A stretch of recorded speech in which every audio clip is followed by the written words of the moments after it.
Nah, itu aja yang paling dekat, ada Mekah di Pondok Gede.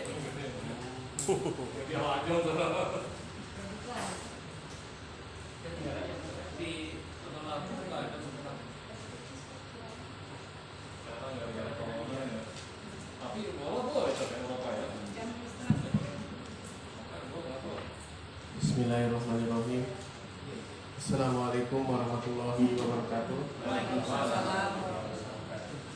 Alhamdulillahilladzi arsala rasulahu bil huda wa dinil haq liyudhhirahu 'ala dini kullihi wa kafa billahi syahida. Asyhadu an la ilaha illallah wa asyhadu anna Muhammadan abduhu wa rasuluh. Pertama-tama marilah kita panjatkan puji syukur kita kehadirat Allah Subhanahu wa taala, yang mana pada kesempatan kali ini kita masih diberikan nikmat sehat, nikmat iman, sehingga kita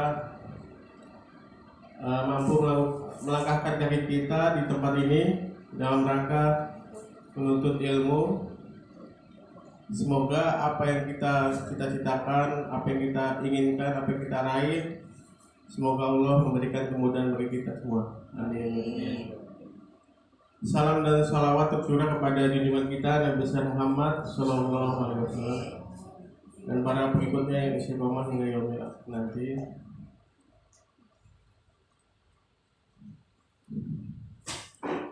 Marilah kita buka training keajaiban magnet Maha ini. Semoga apa yang Bapak inginkan, apa yang Bapak harapkan, ibu-ibu semua dapat dimudahkan Allah dan dapat dikabulkan Allah Subhanahu wa taala secepatnya. Amin ya rabbal alamin. Marilah kita buka pertemuan kali ini dengan sama-sama membaca basmalah.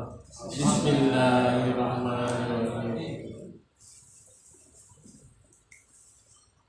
Sebelum masuk ke acara inti, kita dengarkan sambutan dari Pak Fit sebagai Ketua Panitia Penyelenggara. Waktu dan tempat kami persilakan.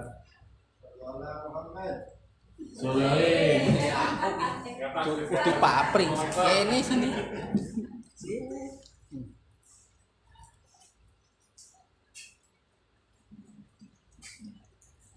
Assalamualaikum warahmatullahi wabarakatuh. Waalaikumsalam. Kepada Allah dengan mengucap alhamdulillahirabbil alamin, bersalawat kepada Nabi dengan mengucap Allahumma sholli ala sayyidina Muhammad wa ala ali sayyidina Muhammad. Saya ucapkan selamat datang para peserta pelatihan Mahar Mahal Rezeki. Kebenaran acara ini yang mengadakan adalah dari KPST, dari komunitas penggiat silaturahmi dan terapi. Sebelumnya juga saya mohon maaf ya, karena pelaksana ini banyak kekurangannya di sana sini ya, mohon maafnya, mohon maklum ya. Padahalnya juga jauh lebih dari sempurna lah ya. Tapi alhamdulillah semangat Bapak Ibu ini semangat untuk datang untuk belajar ilmu. Jadi intinya sebenarnya ilmunya ya, masalah fasilitasnya istilahnya bisa menyesuaikan dengan istilahnya kemarin kan tempat pelatihannya itu aturan di Al-Ghurabah ya kan. Ternyata ya ada satu hal akhirnya kita pindah ke sini gitu ya. Ya alhamdulillah bisa terlaksana sesuai rencana tanggal 19 ya.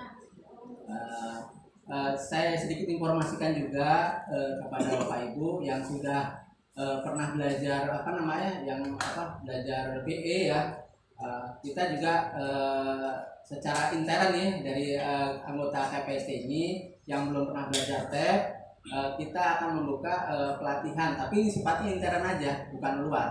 Jadi akan melakukan pelatihan TEP yang menyusul gitu kan. Jadi biayanya pun juga lebih murah ya. Kalau belajar itu TEP itu kan 2,5, karena ini kita menyusul, maksudnya istilahnya tuh pemutihan lah ya untuk anggota yang pengen bergabung tapi kok alatnya belum ada, ini belum ada ya, kita ngasih biayanya itu cuma hanya 175.000 gitu. Ini bagi yang berminat, nanti kita bisa adakan berapa orang aja, entar di tempat siapa gitu, di rumah siapa gitu ya. Nah, kita bisa adakan itu pelatihan TEP, jadi berbiaya lebih murah gitu ya. Nah, ini khusus untuk alat intern aja di KPST gitu ya. Ya. Oke, untuk menyingkat waktu gitu ya, karena juga ini materinya agak banyak dari Ustaz Surya gitu ya. Saya akan kembalikan lagi kepada Pak Dodot untuk Terima kasih pada Pak Wid telah menyampaikan ulasan mengenai KPSP ke depan untuk mengadakan pelatihan alumni BE.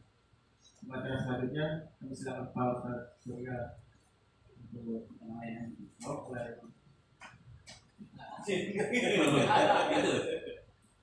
Gimana nih? Klik aja panah. Iya, habis ini kan yang kedua.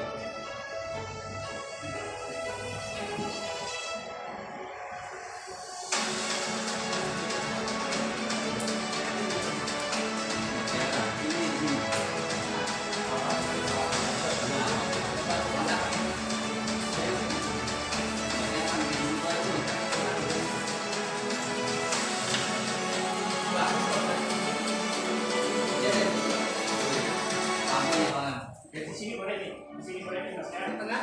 Ini boleh. Nah, paling fokus ya. Ayo ke depan.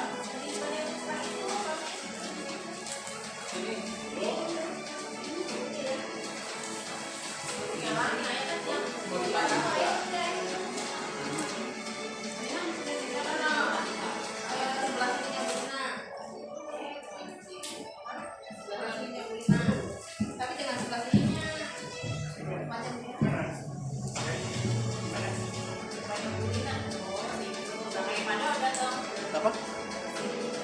Ini. Enggak apa-apa sih.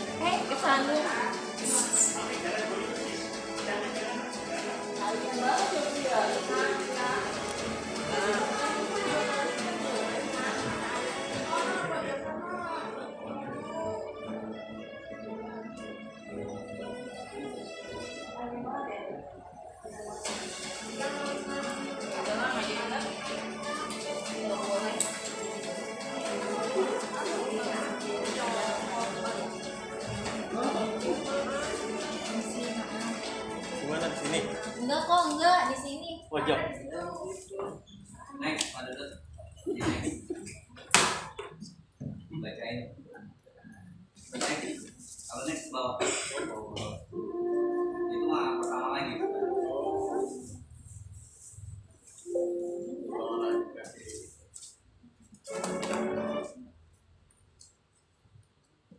Next lagi.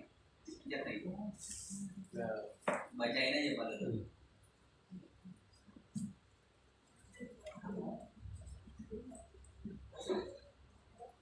Bapak Ustaz Surya bilang SPD berkhidmat untuk umat, aktivitas dan profesi. Beliau adalah seorang terapis, tabib sejak usia remaja 17 tahun, dan saat dewasa beliau memiliki profesi lain seperti pendidik, konselor, trainer, motivator, entrepreneur, dan problem solver. Sebelum dimulai sebaiknya HP di off, silent ya. Yuk kita kenalan.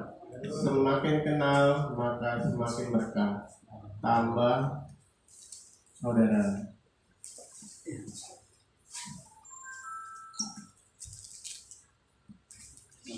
Bismillahirrahmanirrahim. Assalamualaikum warahmatullahi wabarakatuh. Waalaikumsalam. Alhamdulillah, Allahumma sholli wa sallim wa barik ala sayyidina Muhammad wa ala sayyidina Muhammad. Sebelum kita kenalan, Dinek coba saya akan sapa. Ketika saya bilang apa kabar, jawabannya alhamdulillah, saya sehat, hidup berkah, kaya dan bahagia. Apa kabar semuanya? Alhamdulillah, saya sehat, hidup berkah, kaya dan bahagia. Enggak semangat, kurang.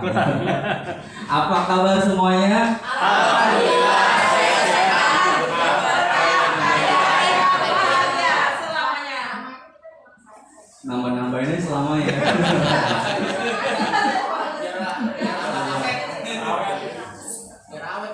Ya, di sini barangkali ada yang udah kenal, ada yang belum kenal, ya kan satu sama lain. Kita sedikit game untuk kenalan. Cara kenalannya, ini nanti teman-teman bisa tiru ketika ada acara training yang sebetulnya training seperti ini idealnya itu harus dengan bangku melingkar, ya kan? Idealnya, tapi next barangkali ya. Nah ini saling oper bola. Cara perkenalan seperti ini. Saya Surya, kemudian saya lempar ya. Terima, nama siapa? Tri Haryanto. Saya Surya, terima Tri Haryanto. Maka jawabnya terima kasih Pak Surya, ya kan? Terima kasih Pak Surya. Nah terus nyebut lagi, saya Tri Haryanto, lempar ke siapa? Sebut namanya. Oke? Saya Surya, terima Pak Tri. Terima kasih Pak Surya. Saya Tri Haryanto. Terima Pak Aga. Terima kasih Pak Tri. Nama saya. Jadi sebutnya sederhana. Nah, iya. Pokoknya terserah lempar ke siapa aja. Jadi cepet-cepetan nanti. Nanti lama-lama jadi hafal. Dari pelan-pelan dulu. Iya, dari pelan dulu. Cara gitu ya. Saya Surya, terima Pak Tri.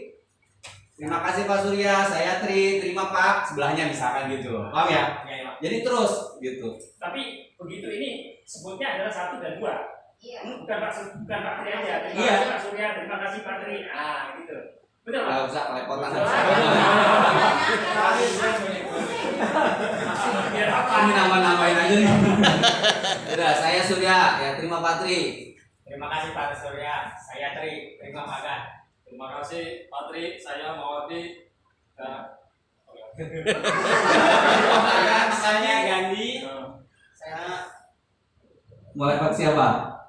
Balik lagi nggak apa-apa. Itu ke belakangnya aja tuh yang udah terkenal. saya Saya dong. Saya siapa ini? Suaranya dong. Saya? Saya sebenarnya. Iya, saya Siti Turyani. Oh iya. Terima kasih Bu Santi, saya Contoh. Terima kasih Bu Ais, sama-sama Bu Mai, saya Umi. Jangan yang deket-deket, yang jauh siapa aja boleh. Saya yang dijauh. Terima. Iya.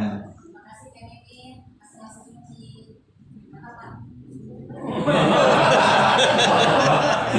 Pak Wiwit itu mau dilempar. Ngambil itu.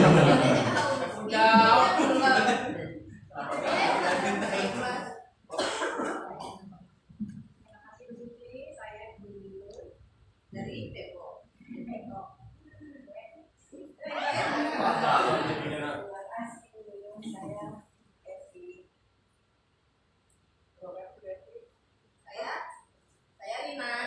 Saya Rina. Terima kasih Bu Rina. Saya Rehan. Silakan diterima Itu Pak. ada nempelnya ya, ayah kagak Mana? ada. Mana? Ayah. Terima kasih Pak Sehan. Pak Sehan, saya Rana. Mbak Ayah. Ya, terima kasih Pak Nana. Saya Ayah. Balik lagi sini. Oh, ini belum panitia. Oh, iya. Nah, langsung ngasih aja gitu Iya. kepada udah. Terima kasih Kak Aya, saya Dod. Iya, sama-sama. Lempar. Terima kasih Kak Dodot. Bahagia itu sederhana, cukup panggil kakak saja.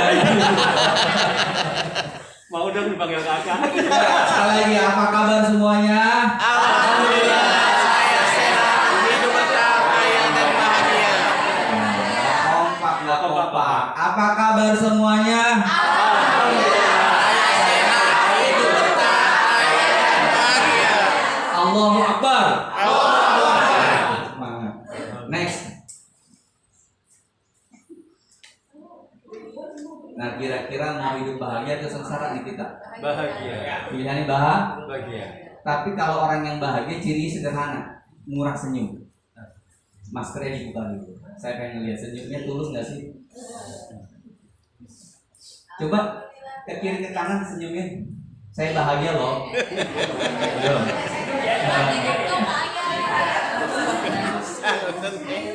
Ya, bahagia itu sederhana, cukup senyum saja gitu. Ya, jadi sederhana Untuk bahagia itu murah senyum. Yang pertama. Oke. Lanjut next. Kita latihan fokus untuk meraih sukses mewujudkan impian cita-cita dengan melempar bola ke keranjang. Nah ini saya siapin keranjang. Ini saya nggak kasih tahu rumusnya dulu. Pokoknya ngelempar gimana caranya biar masuk, gitu ya. Minta bangku satu, taruh di sini. Lemparin jari jauh. Bangku aja ya, cukup itu.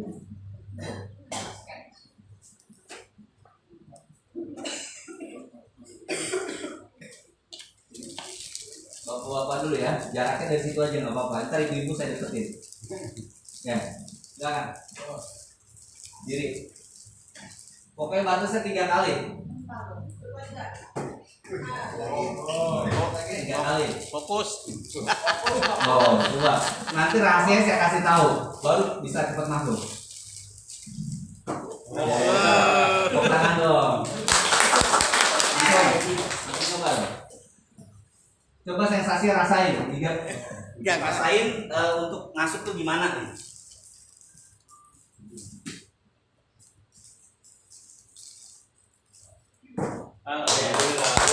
Ya, lanjut. Ini nanti hubungannya dengan hajat nih. Hajat rezeki ada hubungannya. Semangat. Main basket dong.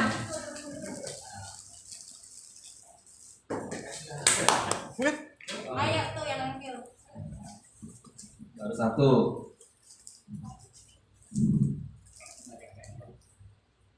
Iya. Titik fokusnya kurang. Nah, karena ada ini ya. Pintar berdua nih, mentok lah ya. Saya miringin dah. Tuh. Susah kalau gitu.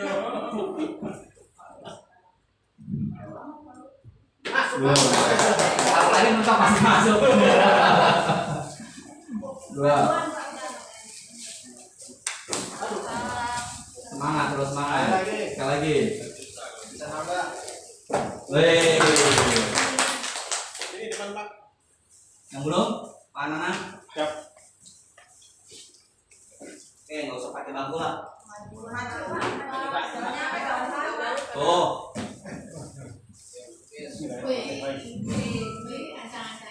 Ya.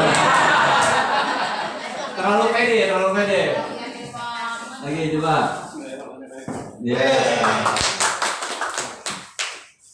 Yang belakangnya? Masih apa? Jadi nggak boleh terlalu pede Pak Ustadz ya. Boleh. Nggak boleh juga. Ini ada sedikit ragu.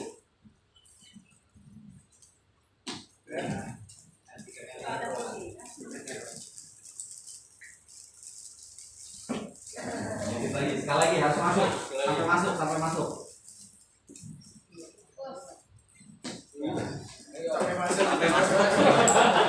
masuk sampai sore. Kurang fokus. Lagi dah tuh. Sampai masuk. Ya. Sampai masuk. Sampai masuk. Yuk. Nah. Sekarang ibu-ibunya. Ibu-ibunya. Maju. Udah di situ dari situ. Diri. Aku saya pegang. Coba. Alhamdulillah.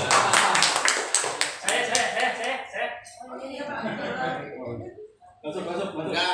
Mentok ya. Masuk. Lagi. Udah. Lagi sampai masuk. Lagi. Terus semangat. Yang udah ada di tolak. Saya ngomong tuh. Cukup ya. Enggak boleh kesempatan kamu bilang. Nih, saya kasih rahasia. Titik fokus itu bukannya di tangan atau berapa jaraknya atau ukurannya beratnya. Jangan pusing-pusing, itu repot. Titik fokusnya itu ada pada apa? Lubangnya, pikiran kita, bukan tangan. Tangan itu mau dari samping, mau dari depan, dari atas. Kalau titik fokus kita ke lubang itu, dia masuk ke lubang. Paham ya? Nah, itu nanti hubungannya dengan magnet hajat rezeki. Kalau kita minta sesuatu sama Allah, titik fokusnya harus jelas. Ya, jadi mau dari samping, mau dari atas, itu mah teknik. Tapi titik fokus itu pikiran kita. Dia yang akan akhirnya yang mengukur. Titik fokusnya itu lubang. Paham ya? Oke, coba sekarang ibu. Latihan titik fokusnya. Udah. Terserah mau begini, mau dari atas terserah. Yang penting titik fokusnya, lubangnya. Pikirannya di lubang. Ah, pikirannya di lubang. Ini pikirannya di rumah ini berarti nih, bukan di lubang. Pikirannya di rumah. Yuk, bakar terus. Nah, luar biasa. Ya coba. Nah, motor ya.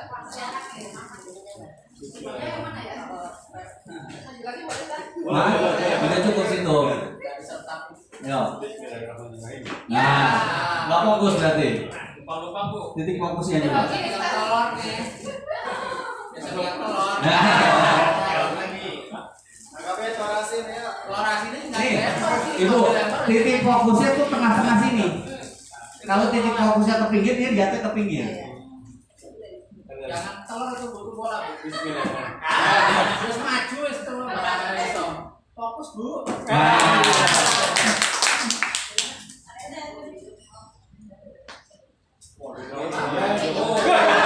Ini belum diukur udah dilempar.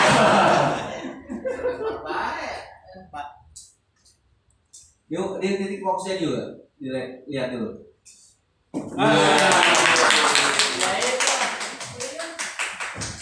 Saya belum. Ya, titik fokusnya. Lubang, titik fokusnya lubang. Titik fokusnya tuh lubang. Tuh gitu. Ibu belum fokus ibu. Fokus. Gini, fokus itu artinya tenang. Ibu gerabak gunung tadi sedikit, paham ya? Agak sedikit maksudnya nggak santai kayak tadi itu dua, nggak santai. Titik fokus itu gini maksudnya, boleh gaya apapun, tapi santainya, relaxnya itu kelihatan, paham ya?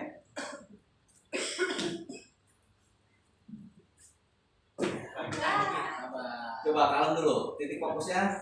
Maju lubang itu lubang kardus. Ambil apa Bu? Ayo, lubang kardus. Jangan putus asa. Saya ajarin yang kedua, ilmu titik fokus. Titik fokus yang kedua, pikiran ke lubang, rasanya sudah masuk di lubang, paham ya? Pikirannya ke lubang tengah-tengah, rasanya udah masuk di lubang. Nah, itu sebetulnya saya ingin belajar dari orang yang ahli basket. Ternyata tekniknya begitu. Masuk. Ya. Copot. Coba kalem. Titik fokusnya, titik fokus pikirannya di lubang, rasanya masuk ke lubang. Kurang dikit. Rasanya udah masuk ke lubang. Lubang jawab. Coba. Ambil apa Bu? Nah, Hampir. masih keganggu titik fokusnya. Dikit lagi, coba. Mau digangguin nyanyiin. Fokus. Dikit lagi, hampir. Ketik dari Masuk. Lanjut. Harus berhasil semuanya.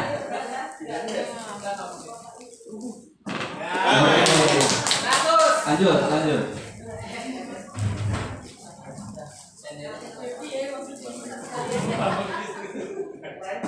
Dikit lagi. Lebih santai, lebih fokus. Coba.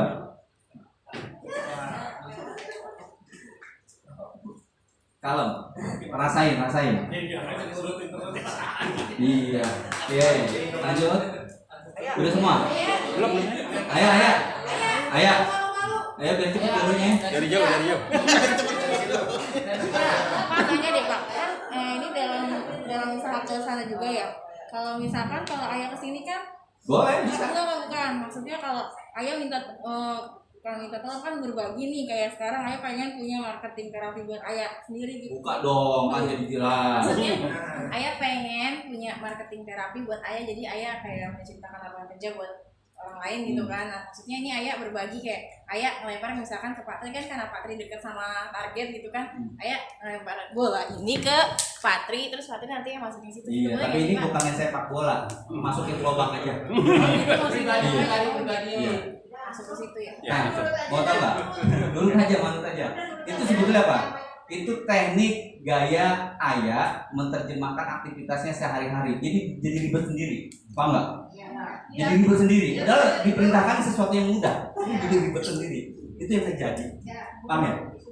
Muter-muter ya, padahal situ-situ juga suruh ngelobangin tuh, masukin lubang. Ya, udah masukin lubang coba. Tuh, 2, 3. Ya, sekarang 30 aja masukin terus udah. Nah, akhirnya nggak masuk. Kita hitung 1. Oh iya. Yois. Ayo. Coba. Bagus. Fokus. Bagus. Izin dulu. Iya. Tetap ya, tetap A. Ya.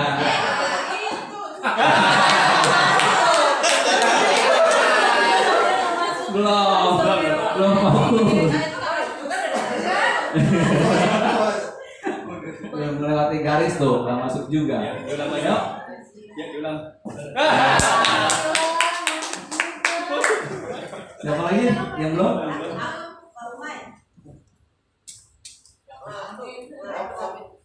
Santai. Ayo. Masuk? Enggak. Masuk. Ini mau masuk langsung. Oke, tepuk tangan buat semuanya. Ya, saya ingin memberikan satu pemahaman bahwa siapapun kita, ada yang langsung masuk, ada yang 2 kali, ada yang 3 kali, ada yang 7 kali barangkali, ya, whatever terserah. Yang pasti jangan pernah berhenti sampai titik berhasil kita dalam mewujudkan impian. Paham maksudnya? Semuanya pasti nyampe. Ketika kita naik puncak gunung, nggak ada yang nggak bisa sampai puncak, asal jangan berhenti.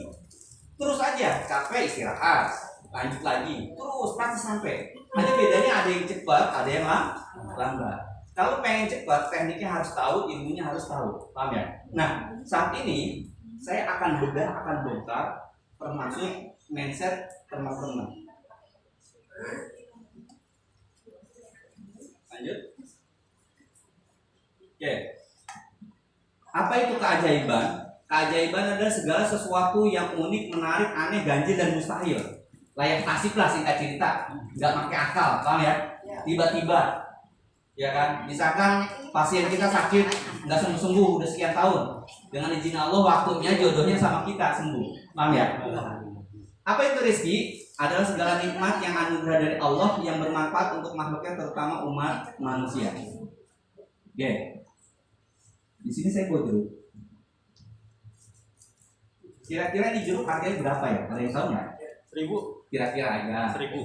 1000. Kilo 18.000. Oh iya. Tukang jeruk asli. Oke. Ini jeruk harganya bisa murah, bisa mahal nggak? Bisa. Gimana bisa mahalnya? Tergantung tempat, oke. Terus apa lagi? Tergantung yang beli. Tergantung yang beli. Iya. Kalau nggak bisa nawar, Tergantung kemasannya. yang jual. Tergantung yang jual, oke. Sebetulnya sederhana. Ini jeruk anggaplah harganya Rp1.000. Dia angkanya bisa jadi 5.000, bisa jadi 10.000. Kalau diperes, maka menjadi jeruk peres. Paham maksudnya? Jadi mahal. Itulah filosofi diri kita.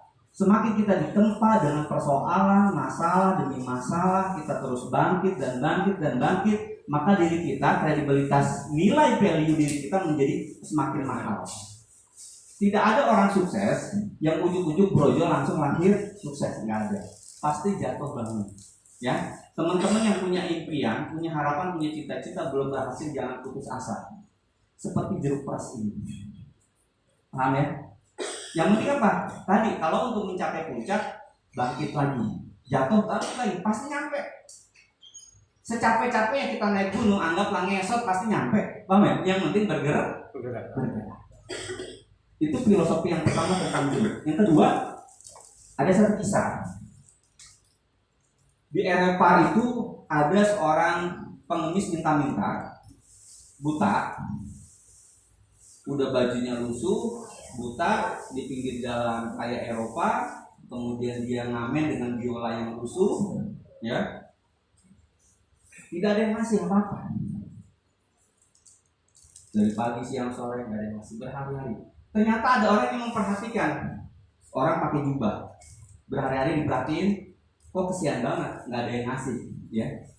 Kalaupun ngasih 1-2 orang, akhirnya si pengemis itu, ya, pengemis buta, lusuh, main biolanya asal-asalan, tiba-tiba dihampirin sama orang laki-laki yang besar memakai jubah.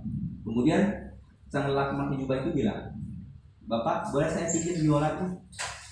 "Oh jangan, ini harta saya satu-satunya, takut saya ntar dibawa kabur." Paham ya? Khawatir. "Enggak, saya ingin membantu cara memainkan biola." "Oh gitu, iya. Coba tolong Bapak perhatikan cara saya memainkan biola." Ya. Akhirnya, singkat cerita, seorang yang mainkan biola ini, ya, begitu sahdunya, merdunya, ya kan, dihayati, apa yang terjadi? Banyak sekali orang yang mengasih uang, bahkan kantong tempat ini, tempat minta-mintanya itu sampai penuh uangnya. Kenapa? Karena suara biolanya indah dan bagus, dan juga tampilannya orang itu juga handsome, bagus, rapi dan lain sebagainya. Maka apa yang terjadi? Senanglah si pengemis itu. Ketika senang, ada sebuah pesan dari sang maestro, ternyata Paganini nama, maestro biola. Dia berpesan, "Bapak, ini uang, tolong belikan pakaian baru yang bagus, kemudian cukur rambut, pokoknya dirapikan singkat cerita, kemudian mainkan biola dengan sepenuh hati. Datang lagi di tempat ini, apa yang terjadi?" Nah, akhirnya setelah beberapa hari mengikuti saran sang maestro itu, tapi dia nggak kenal itu maestro, ya, maestro ahli biola. Karena udah punya uang, dia bercukur, kemudian rapi, pakaiannya bagus, kemudian main biolanya juga pakai hati. Apa yang terjadi? Terkenallah seorang pengemis ini di Eropa itu menjadi ahli biola. Bukan lagi seorang pengemis sekarang, tapi dikenal sebagai seorang seniman. Paham ya Mas? Nah, anggaplah kita seperti pengemis ketika kita tidak tahu ilmunya cara mencari rezeki, paham nggak? Padahal sama aja kan, tapi tekniknya yang tadi lusuh, ya, yang pertama itu lusuh, kemudian berharap dikasih sama orang, kemudian apalagi main biolanya asal-asalan. Banyak nggak pengamen yang asal-asalan, ya? Yang penting dapat duit, magadir, yang mau pokoknya dapat duit lah, bikin ribet gitu kan, kayak dikasih orang.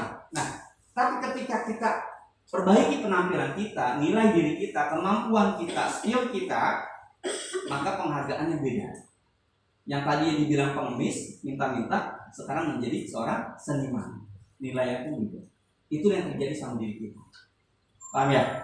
Maka tingkatin terus ketika ada ilmu-ilmu, apalagi yang menurut saya sangat murah meriah, ya, mau ilmu TEP, ya, karena keguasa, pelatihan-pelatihan apapun, selama kita ada waktu, kita mampu, maka perbanyaklah keahlian itu. Semakin banyak kita keahlian, semakin banyak keilmuan itu bisa kita bagikan dan juga kontribusi kepada masyarakat. Salah satu contoh, kebetulan saya sering keliling dakwah itu keluar kota.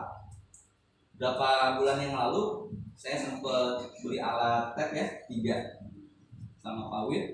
Itu saya ingin membantu teman saya di Cianjur sama Sukabumi yang mengeluh tentang penghasilan dan penghidupan keluarga. Saya coba ajarin teknik dasar aja, kemudian dia praktekin, saya kasih alatnya itu. Sekarang dia punya penghasilan dari hasil tab yang luar biasa, walaupun infak seikhlasnya, tapi paling tidak nyambung hidup untuk keluarganya itu tiap hari ada. Yang sehari-hari biasanya itu selalu makan nasi tuh sama garam digoreng sama bawang tiap hari. Anaknya 5, makannya itu luar biasa. Kalau dikasih sama tetangga sayur ikan, itu ikan sampai 3 hari, tapi ikannya nggak dimakan. Ditambahin lagi garam, ditambahin lagi air, ikannya nggak dimakan, biar ada rasa ikannya. Sampai luar biasa gitu. Di luar sana kita masih beruntung. Banyak yang susah di luar sana. Nah, sama seperti tadi maestro Paganini tadi, dia mempunyai satu kemampuan biola, kemudian diajari seorang pengemis tadi, maka si pengemis tadi derajatnya menjadi naik. Itu menjadi sedekah jariah juga buat kita.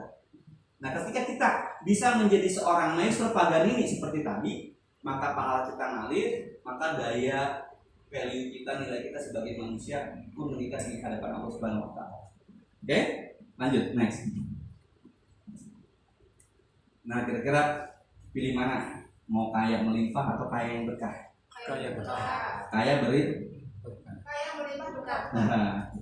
kaya melimpah berkah. Ya. Ya. Tapi ini pertanyaannya pilihan. Pilihan berarti kaya pilihan kaya melimpah dan kaya berkah.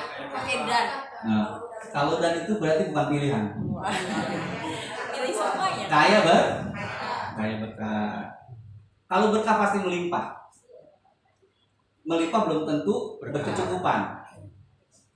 Ya. Ada orang penghasilan 10 juta sebulan sama 1 juta, gedean mana? 10 juta. Lantaran tidak berkah yang 10 juta, maka minus setiap awal bulan. Yang 1 juta penghasilan karena berkah masih ada sisa tuh istrinya nabung. Ya, paham ya? Oke, next, lanjut. Oke, ini sesi pertama. Ini saya belum mengupas kulit, belum ke materi. Ya, baru mukadimah. Sebelum kita membahas tentang rezeki lebih dalam, kita akan mengupas tuntas tentang program diri. Rahasia diri, cara mewujudkan impian. Pada sesi ini kita akan bicara tentang masalah keuangan, bisnis, usaha, dan rahasia cara mudah meraihnya. Nah, tolong teman-teman kosongkan gelasnya. Paham ya maksudnya? Kosongkan gelasnya di kepala Anda dan konsentrasi. Karena ini semuanya isi semua nih. Apa yang saya sampaikan isi semua. Saya akan program kepada teman-teman. Oke, next. Oke. Kira-kira siapa yang merasa saat ini hidupnya selalu sial, susah, gelisah, kurang bahagia, banyak hutang, sulit keuangan? Kira-kira ada yang ngerasa nggak sih? Saya. Nggak jujur aja, kita bicara jujur aja. Mau dikasih solusi. Coba Jong, yang ngerasa kita dikasih solusinya. Sulit keuangan tapi bahagia Ustaz. Serius nih, serius. Oh bahagia gara-gara kemarin cium tangan bapaknya ya? Iya. Oke, nggak apa-apa. Kita jujur aja kondisi saat ini seperti ini, nggak apa-apa.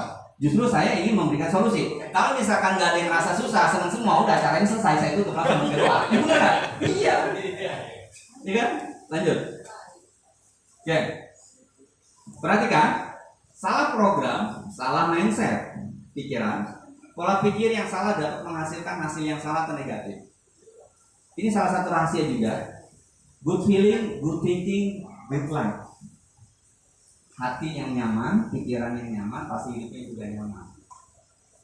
Alam bawah sadar 90% penentu. Perhatikan. Alam bawah sadar 90% penentu pembentukan perilaku dan karakter seseorang, dan perilaku menentukan nasib orang tersebut. Oke. Paham nggak? Ada yang mau tanya sebelum ini lanjut? Apa sih alam bawah sadar itu? Betul? Iya. Alam sadar adalah perilaku, ya, sadar dengan pikiran. Alam bawah sadar adanya dirasa atau emosional. Sudah paham? Alam sadar di pikiran, alam bawah sadar ada di perasaan. Oke? Oke, lanjut. Nah, 12 contoh perilaku atau mindset negatif yang sudah terprogram di alam bawah sadar kita di masyarakat. Ini kecicil otaknya sudah lama. Ini contoh. Kata ahli hisab, tukang rokok. Rokok itu bikin nyaman walau berbahaya. Udah jelas-jelas iklannya. Yang bukan hanya mengganggu kesehatan, tapi sekarang udah jelas lagi Pak. Rokok membunuh. Tapi nggak ngaruh tuh. Kenapa? Karena bagi perokok, rokok itu nyaman. Paham? Udah terprogram. Satu. Yang kedua, kita sebetulnya udah dicuci otaknya ketika iklan. Saya mau nanya di sini, iklan rokok apa? Bukan rokok kan yang ditampilin? Bukan. Tapi apa? Strong man, ya kan? Gagah, happy, ya kan? Gembira dan lain sebagainya. Jadi orang terprogram kalau ngerokok tuh maco men. Malah kita cowok yang nggak ngerokok bilangin cewek. Paham ya? Jadi ketika sudah terprogram bertahun-tahun di dalam alam bawah sadar ya bahwa merokok itu nyaman, jadi nggak ngaruh tuh tentang himbauan rokok itu berbahaya. Ini bagi ahli hisab. Tapi kalau dia sudah sadar, baru dibuang. Makanya cara terapi untuk orang ahli hisab ingin berhenti, ini diberesin dulu. Kalau ini diberesin nggak bisa diberesin, susah. Kayak ahli narkoba. dia sadar sebentar, kumpul lagi, kena lagi. Ya. Kayak Ahmad Sahlan, Pak Surya. Saudara. Oke, yang kedua, perhatikan. Tanpa disadari kita sudah terprogram. Kalau habis makan nggak ngerokok mulut asem, kan gitu kan ya? Kata tukang ahli bisa. Ya. Bahkan kadang-kadang itu ngebelain rokok daripada makan. Programnya udah seperti itu luar biasa. Itu program apa? Ya mungkin merusak kan sebetulnya. Mereka sendiri nggak ngerokok. Yang ketiga, kalau belum makan nasi berasa belum makan siapa? Indomie 2, lontong 3, bakwannya 5, belum makan saya kan belum kena nasi. Ada yang gitu? Nah, orang Indonesia. Ini pun sama, sudah terprogram di bawah alam sadarnya seperti itu. Ya kan? Udah kebiasaan. Oke, yang ketiga, yang keempat kan. Makan kalau nggak ada sambal nggak enak. Nah, siapa nih biasanya? Ibu-ibu. Kayak kalau nggak ada sambal lu nggak enak banget ya. Ada yang kurang gitu. Jadi makan di mana aja pasti nyari ya tuh. Ada sambalnya nggak? Nasinya nggak dicari ya? Nggak dicari. Sambalnya. Gitu. Bahkan tukang pecel ayam yang bikin rame itu kadang-kadang bukan ayamnya. Ayamnya sama, tapi sambalnya. Ya. Itu terprogram. Nanti apa hubungan dengan acara kita? Sangat berhubungan. 5. Habis makan kalau nggak minum es nggak seger. Nah, ada juga yang suka es dulu. Kayak minum es. Oh ya suka es tuh. Botol. Akhirnya Pak, kalau nggak minum es ada yang kurang. Oke. Nah ini pola hidup. Ya, makan dan kebiasaan. Nah sekarang ini kondisi kenyataan hidup. Cari uang itu susah, cari kerja itu susah. Banyak nggak orang bilang gitu? Ya. Akhirnya hidupnya selalu susah. Karena sudah terprogram. Contoh, ketika ada anak muda bilang susah nyari kerjaan, susah nyari duit. Sebetulnya kamu butuh kerjaan atau butuh duit sih? Butuh duit. Duit. Sini, kalau kamu pengen duit gampang, pengen kerja gampang. Ini tak modalin, ya.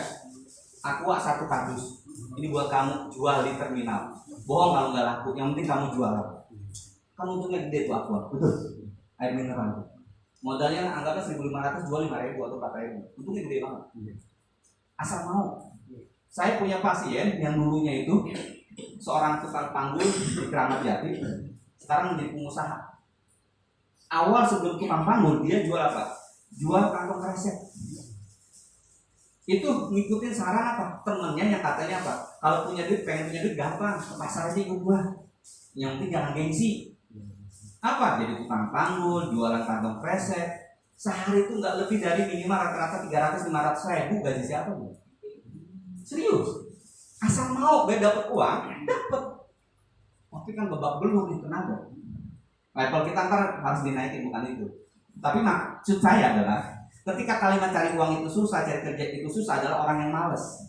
Udah terprogram, pengennya yang santai, nyantai, dapat duit, enak. Kayak gitu. Ada ilmunya juga. Tidur-tiduran, santai, dapat duit. Ada ilmunya. Pakai ilmu tapi kalau ini kan kebanyakan nggak punya ilmu kan, akhirnya nggak dapat apa-apa. Kalau yang punya ilmu dapat duitnya tanpa kerja. Nanti kita bedah. Yang ketujuh, kalau mau dapat uang ya harus kerja keras. Karena kita sudah diajarin orang tua kita dari nenek moyang kan gitu. Kalau pengen dapat uang harus kerja keras. Akhirnya gitu. Saya nggak punya uang kalau nggak kerja. Prank seperti itu. Padahal nggak harus juga. Ya. Terus yang kedelapan, kalau nggak kredit nggak bakal punya motor, nggak bakal kebeli mobil, rumah, tanah, usaha dan lain sebagainya. Banyak nggak ini? Kakek saya. Mau tetangga saya atau diri saya masa lalu sama aja. Karena kita mindsetnya memang udah terprogram salah. Ya. Kemudian yang ke-9, kebanyakan orang kaya itu sombong dan pelit. Nah, ketika kita negatif terhadap orang kaya, hakul yakin seumur umur nggak bakal bisa kaya, karena dia udah memblok namanya. mental blocknya itu orang kaya itu jahat, sombong, pelit. Ketika dia udah ngeblok di hati dia, maka energi kekayaan nggak bakal mampir ke dia, nggak bakal diem, apalagi mampir. Sering nggak kayak gitu? Hati-hati. Maka mindset kita harus dirubah. Oh, jadi orang kaya itu enak, banyak fasilitas, bisa nolong orang lain, saudara dan lain sebagainya. Paham nggak? Mindsetnya dirubah. Maka kekayaan itu energinya akan berulang. Nanti akan ada video durasi 25 menit, itu keren banget videonya, diperhatikan ya, tentang masalah the law of attraction. Itu keren banget setelah ini nanti. Kemudian nomor 10, saya nggak bisa dagang atau bisnis, pokoknya selalu gagal kalau saya dagang. Ada nggak gitu? Hah? Tetangga saya. Tetangga? Yang mana tetangga? Saya mau nanya di sini. Kira-kira ada nggak ibu-ibu macul di sawah? Ada. Kampung tapi Bukan masalah kampungnya, maksudnya ketika sesuatu itu dicoba, dilatih, menjadi bisa, menjadi biasa. Ketika tidak memulai, maka tidak akan bisa. Mau laki-laki sekalipun, ya nggak? Itu ibu-ibu, apalagi laki-laki yang bertenaga. Maksudnya mindset kita yang salah sehingga hidup kita menjadi susah. Intinya itu. Nah, yang 11 nih, Bahaya dan yang lainnya jajarannya. Ada mindset begini biasanya. Jangan cari jodoh orang Sunda, pelit atau matre. Kan gitu ya. Ada kan kelompokan budaya gitu kan. Kemudian kalau orang Betawi itu pemalas. Nah, gitu ya. Kalau orang Sumatera galak kasar. Gitu. Iya kan? Akhirnya apa? Ada laki-laki orang Sumatera deket, dia menggalak kasar. Atau ada orang Betawi, dia mau malas, udah kontrakan yang 1000. Wah, jadi banget kan? Harusnya jodohnya jadi malah nggak jadi, ya kan? Ada orang Sunda deket, enggak, dia mau pelit matre. Pikirin belum tentu, udah dia juragan tempe, misalkan kan? Karena mindset ini, akhirnya jodohnya lewat terus. Jadi dia yang memblok mangga, memblok rezekinya masing-masing, memblok jodohnya. Paham? Padahal sederhana. Selama kita baik, insya Allah dapat jodohnya, Mbak. Ustaz, kok jodoh saya begini banget sih? Ya dulunya begitu sih. Gampang. Bener nggak? Ya kalau dia curhat begitu gampang saya mau jawabnya. Iya nggak? Coba kalau di cross check, ya juga ya. Jadi malu. Kenapa? Karena jodoh itu pasangan, jodoh itu cerminan, nggak jauh. Ya, kita udah latihan supaya nggak ngorok ya. Nggak tahu jodoh kita juga ngorok, udah ngorok sekalian dah berdua, gitu kan? Kan awal pengantin kan biasanya tengsin-tengsinan ya. Buka baju, pakai bajunya kamar mandi malu-maluan, kan gitu pengalaman ya. Dia udah 2-3 hari mah, gue udah buka-bukaan aja udah bahan-bahan gitu ya. Ya, oke, balik lagi. Yang terakhir. Saya takut kalau pergi sendirian, apalagi pergi jauh. Ya nggak? Ada pandangan, gitu loh. Ya. Siap mengantar. Oke, ada pertanyaan di sini. Jadi banyak program-program alam bawah sadar kita yang tanpa kita sadari sudah melekat pada hidup kita dan itu menjadi penghalang rezeki kita. Oke, mau tanya apa pandangan? Mengenai jodoh itu cerminan, Pak. Iya. Tapi itu bisa diketahui di awal nggak? Oh, ini cerminan saya itu. Bawa cermin aja, Pak. Oh iya. Sebentar, izin minum.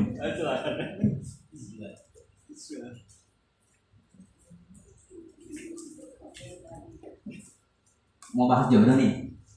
Buat yang mau jodoh, Pak Ustaz. Bicara jodoh sedikit ya. Saya mau nanya, yang bisa jawab saya kasih hadiah. Siapa? Jawab. Yang bisa. Anggap nih belum punya jodoh, anggap bujangan sama perawan. jangan kawin lagi. Nah, ini ada 5 calon jodoh kita, si A, si B, si C, si D, si E. Kira-kira ada yang tahu nggak siapa calon jodohnya di antara A sampai E? Ada yang tahu? Itu pertanyaan mudah, nggak bisa dijawab. Semuanya calon, semuanya calon jodoh kita. Ini kan calon ya pertanyaannya. Kan calon. Ada 5 calon jodoh. Kira-kira calon jodoh kita siapa? Semuanya. Tahu ya, semuanya calon jodoh kita. Paham ya? Pertanyaan yang kedua sedikit sulit, tapi bisa dijawab. Kalau yang cerdas, ini ada 5 calon jodoh, A, B, C, D, E. Kira-kira jodoh kita yang mana? Si A yang kita pilih. A. Nggak ada. Si A yang kita pilih, Pak. Yang kita pilih. Ini yang benar, saya kasih hadiah. Saya kasih hadiah. Mana ya? Jeruk tadi ini jeruk ya. Nah, kalau tadi kan udah kiswah, kalian Roldo. Kok tangan dong. Paham nggak maksud jawabannya? Gini, Allah itu nyiapin anggaplah jodoh 5 calon. Mau milih mana saja mangga kata Allah. Milih si A, garis takdir kamu begini. Milih si B akan begitu. Milih si C begini begitu. Milih manapun sudah ada garis takdirnya, paham? Jadi jodoh kita adalah yang kita pilih, betul. Tapi kan belum tentu yang kita pilih mau Pak Ustaz. Hah? Kan ada 5 nih. Kita Ya. pilih A. Jawabannya apa? Kasihan ya lu. Iya. Udah dipilih kagak diterima, ditolak. Kasihan ya lu, udah selesai. Itu ini bicara yang kita pilih dia mau. Oh, dia mau. Gitu. Paham ya? Iya. Oke. Yang ketiga, pertanyaan yang ketiga. Kalau pengen dapat hadiah. Oke. Kenapa ada, ini pengalaman pasien saya, kebetulan saya sering terima terapi jodoh, terapi keturunan. Ada wanita, umur 45 tahun, cantik. Pokoknya kalau saya lihatin fotonya, ngeces, Mas Pri. Saking cantiknya, bohai, umur 45, dia seorang kaya, seorang direktur pula punya perusahaan, kaya, belum punya jodoh. Kenapa coba? Banyak ini. Ada yang bisa jawab? Karena belum dapat jodoh. Hah? Lah iya belum dapat jodohnya kenapa? Karena dia tidak memilih. Oh, bukan yang nggak milih. Karena banyak Karena pilihan. banyak pilih. Karena banyak pilih malah kagak jadi, bukan udah. Pilihnya udah ngeblok. Karena terlalu tinggi stratanya dia. Jadi Oke, terus belum pas. Dia sering menolak gitu Ustaz. Kalau pas ada yang mau ditolak, Oh, gitu. ditolak. Justru ketemu saya dia mau, saya nggak mau. Oh iya. Apa ibu? Tadi udah katakan gitu. Terlalu banyak perisai kayak ketemu orang ini itu perisai dirinya terlalu banyak, makanya dia nggak dapet Apa? dapet. Memilih calon yang lebih tinggi dari dia. Daripada milih Ada yang mau. Karena bukan seleranya dia. No, bukan seleranya dia. Iya. Oke, kalau pertanyaan yang tadi saya bilang, dia ngejar saya, tapi saya yang nolak. Salahnya gimana coba? Salah yang nolak. Salah yang nolak.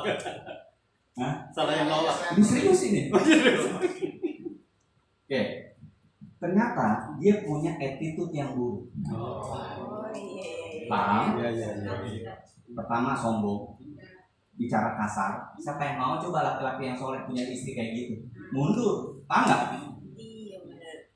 Padahal udah diruqyah berkali-kali nggak ada jinnya. Kata saya bukan jin, yang itu malah paham ya? Saya ketika dipanggil mau ngeruqyah, saya bilang nggak perlu diruqyah, saya butuh ngelihat kamar Mbak aja. Dikasih lihat kamarnya, berantakan. Udah gampang loh, lihat perempuan itu baik atau enggak, cara gaya hidupnya, lihat aja kamarnya, selesai. Iya. Kalau perempuan lihat sama laki-laki gimana? Oh nggak tahu dah, urusan kedua aja itu. Jangan dijawab Ustaz. Iya, iya. Sama saya masuk nggak ada apa-apanya. Sama saya masuk nggak ada apa-apanya. Oke, singkat cerita, wanita ini punya perangai yang buruk ternyata, attitude. Akhirnya setelah saya konseling, ya, kemudian saya arahkan harus lebih sopan, lebih santun, ya, akhlaknya, perilakunya, apa yang terjadi? Banyak yang mau meminang dia, hitungan bulan. Paham ya? Jadi salah satu penghalang jodoh itu bukan karena jin saja, tapi attitude kita, sikap perilaku kita itu banyak sekali, Hati-hati. Makanya kalau di dalam Al-Quran apa? Laki-laki yang baik untuk wanita yang baik, begitu pun sebaliknya, ya kan?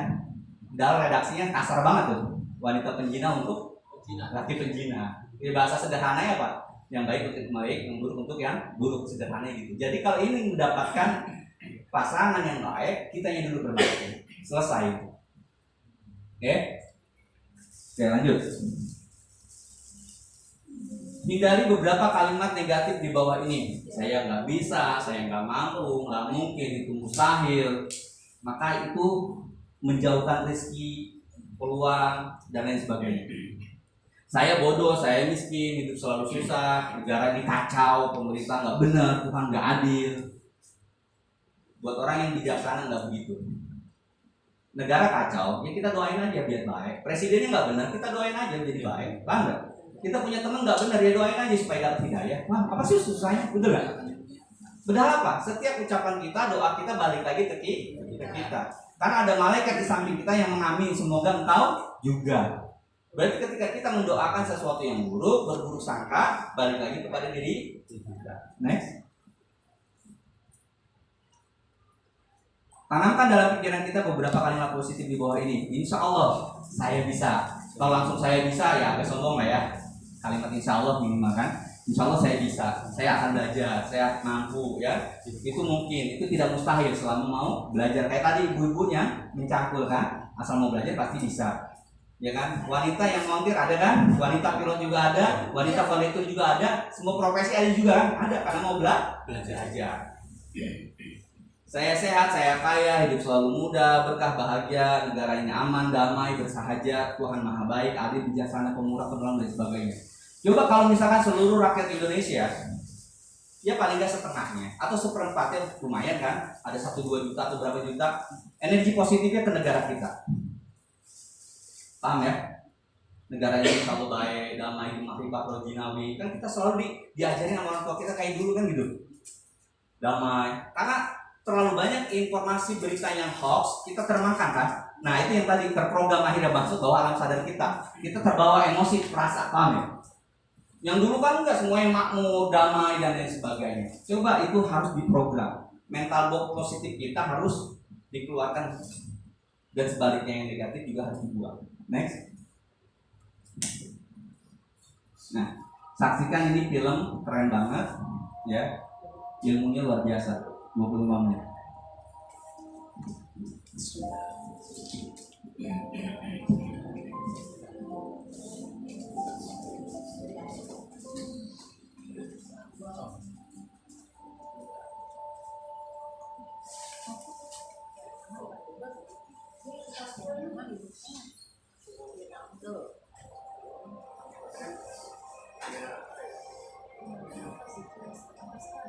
Coba soalnya deketin biar agak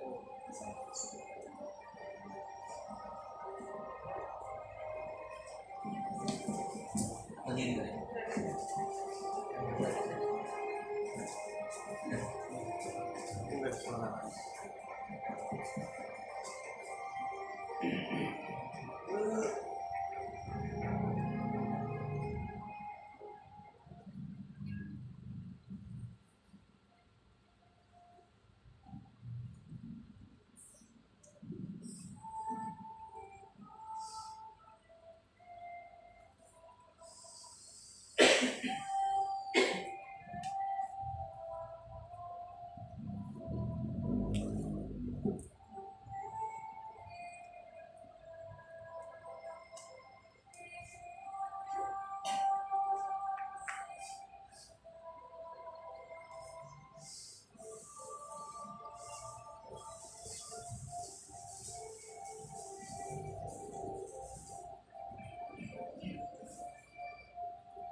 dari awal besar.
Next. Langsung lanjut. Oke, tahan. Apa kabar semuanya?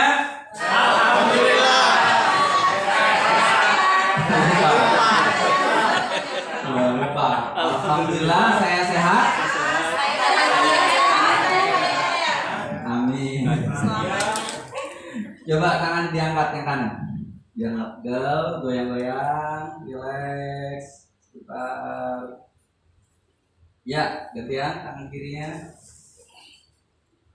Oke, fokus latihan. Tolong ikuti gerakan saya. Yang kanan lagi. Ikuti gerakan tangan saya. Kalau tangan saya pegang dagu, maka pegang dagu. Jangan dengar ucapan saya. Oke, tolong pegang dagu. Nah, ingat konsen. Pegang dagu. Apa? Tadi ikuti perintah tangan. Ikuti perintah tangan. Jangan ikuti ucapan saya, perintah tangan saya. Oke, ada yang nggak konsentrasi, ulang. Ikuti perintah tangan saya, bukan ucapan saya. Oke. Pegang telinga. Iya. Pegang telinga. Oke, bagus. Sekarang pegang mata. Oke, tepuk tangan semuanya. Setelah ini kita sedikit senam otak kanan. Oke, senam otak kanan. Ya, latih anak-anak kita untuk senam otak kanan supaya cerdas. Oke, gini. Lanjut. Santai, relax. Bapak Ibu termasuk insya Allah orang yang soleh dan soleha. Amin. Amin. Jangan penurut ngikutin saya. Ya, orang soleh-soleha itu kan menurut kan? Nah, kan nurut nih ngikutin saya begini. Oke, yang pertama. Gini. Ini nembak ini. Bisa? Oke.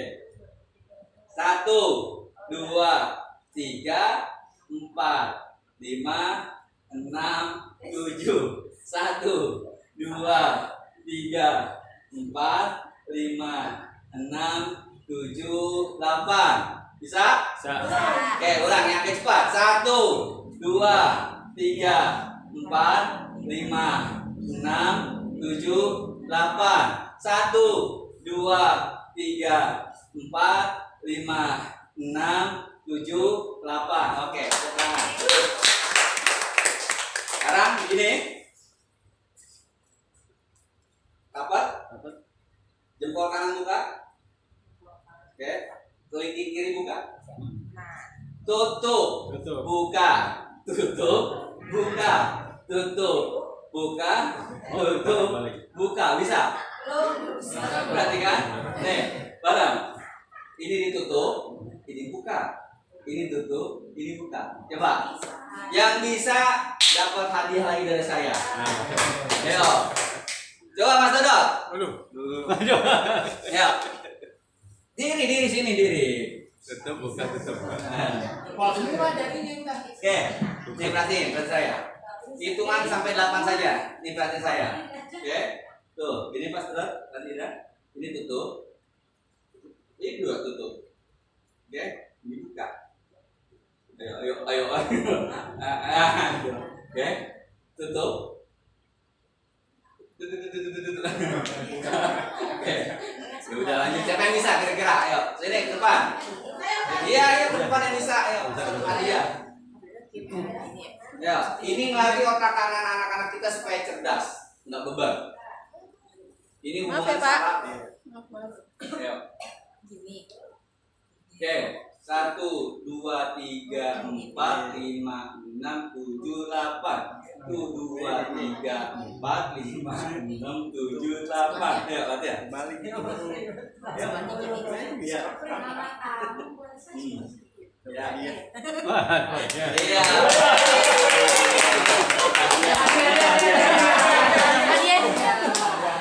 Iya. Terima kasih, Pak. Mau pakai. Itu latihan di rumah itu bagus buat anak-anak kita gitu ya. Kita juga kalau lagi stres itu bagus ya. Kayak misalkan contoh nih sederhana, misalkan kalian biasa latihan Wing Chun ya, itu biasanya gampang. Misalkan gini, bisa bapak-bapaknya, ini kan gerakan sederhana, tapi kalau nggak biasa susah. Tuh, yang satu ngepel, ini tuh tarik gini, oke, up. Nah ini latihan Wing Chun gitu, up. Coba kalau cepet enak tuh. Bisa. Yang tarik ngepel ya. Ya bisa. Ini narik, ini ngepel. Hop, hop, hop. Nah kalau pelan-pelan gitu, hop gitu. Nah kalau cepet tuh. Jangan gendut, Nah itu latihan dasar Wing Chun. Kalau mau latihan ntar sama Mas Wid. Oke, kita lanjut. Silakan yang mau makan, mau minum sambil istirahat, relax saja. Oke. Sekarang kita bicara tentang bisnis dan ekonomi. Sebelum pemrograman tentang magnet hajat rezeki. Faktanya 90% kekayaan di dunia dikuasai oleh hanya 10% orang saja. Salah satunya perekonomian dunia dan negara umumnya rata-rata pusat sentralnya ada di kota, betul? Kenapa orang dari kampung merantau ke kota? Karena pusat ekonomi rata-rata ada di kota. Itu. Yang kedua, artinya 10% orang kaya menguasai kehidupan 90% orang yang biasa-biasa saja atau kaum menengah dan juga ke bawah. Kira-kira kita mau yang 90% atau yang 10%? 10%. Hah? 90% orang biasa, Bu. Dan 10% adalah orang yang menguasai 90%. Mayoritas orang 10% adalah kaum Yahudi. Wah, berarti yang mau 10% Yahudi. Enggak, bukan gitu. Kehidupan 90% orang di dunia ini justru sangat jauh dari kata ideal. Penghasilan yang kecil, hutang di mana-mana, dan pengeluaran yang besar adalah kehidupan sehari-hari kita. Hidup tidak tenang dan orang Islam harus ya, next. Mengapa itu semua terjadi? Semua berawal dari kesalahan mindset tadi yang akhirnya menjerumuskan 90% orang menjadi semakin jauh dari kekayaan, terutama dalam hal ini memandang rezeki. Lanjut. Akibat salah mindset dan kurang ilmu bisnis. Contoh, berapa banyak di antara kita memulai usaha tujuan untuk dapat rezeki banyak, bukannya sukses tapi malah bangkrut dan banyak hutang. Banyak kayak gini karena kebanyakan ikut-ikutan, ilmunya nggak ada. Kemudian tadi yang memulai bisnis dari nol akhirnya malah menjadi minus, menyisakan hutang, keluarga dan orang sekitar kita menjadi korbannya, hutang ditanggung bersama dan oleh keluarga juga yang tidak tahu apa-apa. Lanjut. Penyebabnya kita sibuk mengejar mencari rezeki. Semakin dikejar, semakin jauhlah rezeki itu. Nah, bisa nggak sekarang kita ubah menjadi sebaliknya? Rezeki yang ngejar-ngejar kita. Mau nggak kayak gitu? Nanti ilmu kita buka. Islam mengajarkan bahwa hidup bukan lagi sibuk mengejar rezeki. Karena rezeki ditanggung kan? Justru dikejar-kejar oleh rezeki. Bahkan rezeki selalu tertarik seakan diri kita menjadi magnetnya. Oke, lanjut. Mindset yang benar, kekayaan bukan tujuan, memang, tapi jalan untuk ibadah, menyantuni mereka yang lemah, berangkat haji dan umroh, beramal jariah, menegakkan ekonomi syariah, jihad bil mal atau fisabilillah, meningkatkan bargaining position sebagai umat supaya tidak diinjak-injak oleh umat yang lain, menghajikan dan mengumrohkan orang lain atau keluarga kita, membangun masjid dan pesantren, membangun rumah yatim duafa, membangun rumah tahfiz dan lain sebagainya. Jadi mindset kita harus mulai dirubah dari sekarang bahwa kaya, makmur itu bikin happy diri kita, keluarga kita dan saudara kita dan orang banyak banget. Tapi kalau mindset kita bahwa kaya itu pasti ntar dari jadi disibukkan sama harta, kan gitu ya, ada yang pikir gitu. Kita kaya malah sibuk sama dunia, nggak ibadah, ya kan? Atau misalkan orang kaya itu rata-rata tadi sombong, pelit, jahat, itu malah apa? bikin blok ya mental pada diri kita sehingga energi kekayaan nggak pernah mampir datang kepada kita. Lanjut. Perhatikan fakta berikut. Nabi Muhammad SAW, Allahumma sholli wa sallim, adalah pengusaha kaya di kota Mekah sejak berusia 20 tahun. Rasulullah yang aku umat Nabi yang pengen nyontoh, ya salah satunya apa? Beliau seorang pengusaha, ya contoh salah satunya. 4 sahabat Nabi pengusaha kaya raya, 10 sahabat Rasul yang dijamin masuk surga, di dalamnya ada yang saudagar kaya juga, salah satunya Abdurrahman bin Auf. Nabi Sulaiman raja yang kaya raya, ya kan? Sesungguhnya kemiskinan itu mendekati kepada kekufuran, betul ya? Makanya kenapa kristenisasi itu di kampung-kampung kan? Ketika saya ke daerah Cianjur ujung, itu ada satu kampung tuh Kristen semua, itu luar biasa. Hanya gara-gara nggak bisa makan doang. Makanya kita wajib kaya gitu. Ketika kita kaya, lihat tetangga-tetangga kita, siapa yang nggak makan? Kalau saja di sini yang kira-kira ada kayak jadi RT, di sini ada yang RT nggak? Nah, petugas pemerintah paling kecil kan RT lah di wilayah. Ada nggak sih? RT, RW. Coba ciptakan wilayah terkecil. Kita kalau jadi RT paling kan hanya menanggung beberapa kakak kan. Itu punya kewajiban mengontrol, mengetahui siapa yang susah yang nggak bisa makan. Itu kewajiban ya, sebagai pemimpin terkecil. Kalau ada yang nggak makan itu tanggung jawab. Tanggung jawab. Nah harus kita latihan menciptakan seperti itu. Kemudian Allah lebih mencintai hambanya yang kuat daripada yang lemah, betul nggak? Mukmin yang kuat lebih dicintai daripada yang lemah. Meninggalkan ahli waris dalam keadaan cukup jauh lebih baik daripada keadaan fakir, betul kan? Kalau di Al-Qurannya ada, saya lupa tuh, ya jangan tinggalkan ya anak keturunan kalian dalam keadaan miskin harta, miskin iman, miskin ilmu, akhlak dan lain sebagainya. Jadi intinya kaya itu baik kalau kita bawanya dan ternyata baik. Lanjut. Maukah Anda memberangkatkan orang tua mertua berhaji dan berumroh? Amin. Kemudian memberikan pendidikan terbaik untuk anak-anak kita, mau? Memberikan perawatan terbaik untuk anak, keponakan, tetangga yang sakit, mau? Membantu anggota keluarga dan tetangga yang kekurangan. Membantu orang-orang yang berjasa kepada keluarga, melunasi hutang Anda, keluarga Anda dan juga saudara-saudara Anda, mau? Nah, ini sebagai daya tarik. Ketika kita punya cita-cita positif, Allah lebih cepat ngabulinnya. Contoh gini, ya Allah saya butuh uang 1 miliar, saya pengen bikin tahfiz Quran, paham aja? Atau bikin sesuatu yang banyak manfaat buat masyarakat, itu biasanya lebih cepat. Karena bukan buat kita, tapi buat orang banyak, itu biasanya lebih cepat.